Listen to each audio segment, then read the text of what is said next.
Hey, so today I want to begin this video by talking about one of my most favorite movies ever, WALL-E. In case you haven't watched it, it is this blockbuster movie from the year 2008. So this movie is actually set 100 years from now, where Earth is littered with garbage due to overconsumption through human activity, as a result of which it has become unsuitable to support human life. And there's only one person who is alive on this entire planet, WALL-E. WALL-E is actually a robot who is entrusted with the task of collecting and gathering all the garbage that is left behind, and then the story unfolds into a beautiful love story. Now, by reading the title of this video, it might seem a little offbeat as to why I'm talking about WALL-E.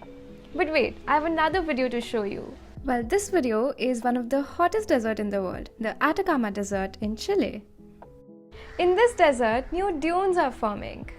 But sadly, they are not made of sand, but of last year's unsold clothing from all the fast fashion brands. These garments are filled with toxins and dyes, and they do not biodegrade. And the result is an environmental disaster. Well, the saddest part is the movie WALL-E was set 100 years from now, but by looking at these videos, it almost feels like we aren't too far from that day.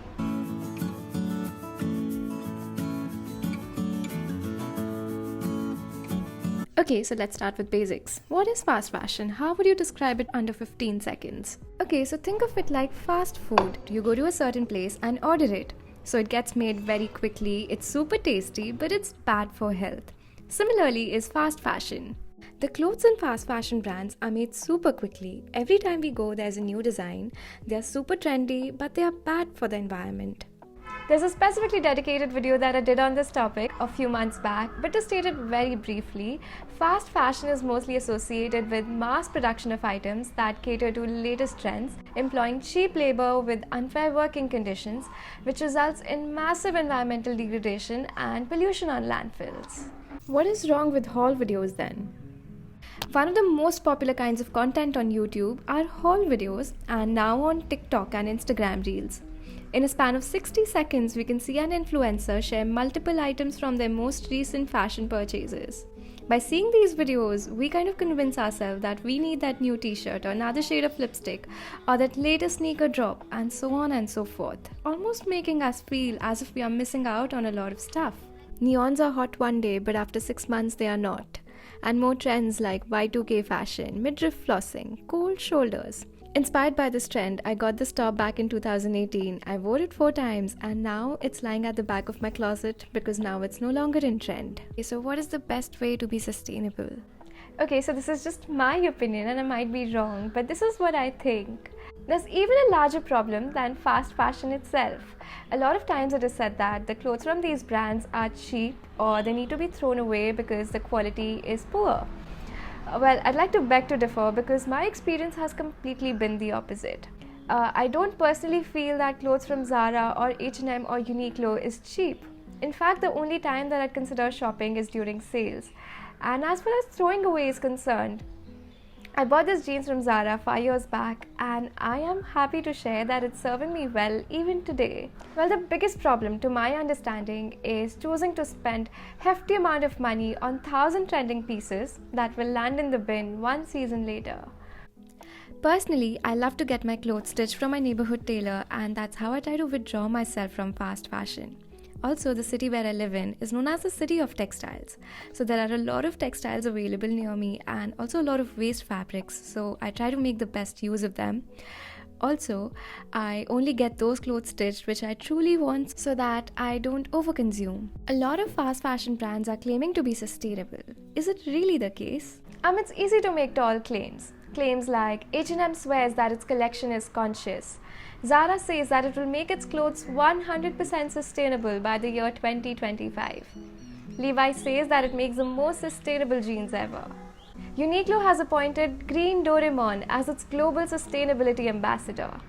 But here's the problem, Uniqlo is not Nobita, and I wish Doraemon could tell Uniqlo that it does not have any gadget that could solve its problem. So how true are these claims? Well, very recently there was this report that was published by Changing Markets Foundation, a non-profit organization which says that 59% of all green claims made by fashion brands are misleading. In fact, there's a term for this which is called as greenwashing. One of the biggest shocks came from H&M's Conscious collection, which was found to contain even higher proportion of synthetic fibers than its fast fashion line. Inditex, the parent company of Zara, is said to consume the highest amount of synthetics by weight. Other worst offenders of greenwashing included ASOS with 89% of their claims being misleading, followed by Marks & Spencer's with 88%. Then why are brands lying to us? Well, here's the thing. We as a generation, the Gen Z, wants green, shops green, and demand others to do the same. And brands completely understand that. Brands do not care about the environment because if they ever did, their conscience wouldn't allow to exploit humans and kill them. Brands only care about profits. They are quick enough to capitalize on consumer concerns by using sustainability as a marketing ploy. By using buzzwords like ethical fashion, guilt-free fashion, or made from recycled materials, companies trick consumers into believing them that purchasing their products is actually good for the planet. But the only sustainable behavior that ever exists is by buying less, choosing well, and making it last. Alright, this is it for this video. Thanks a lot for stopping by.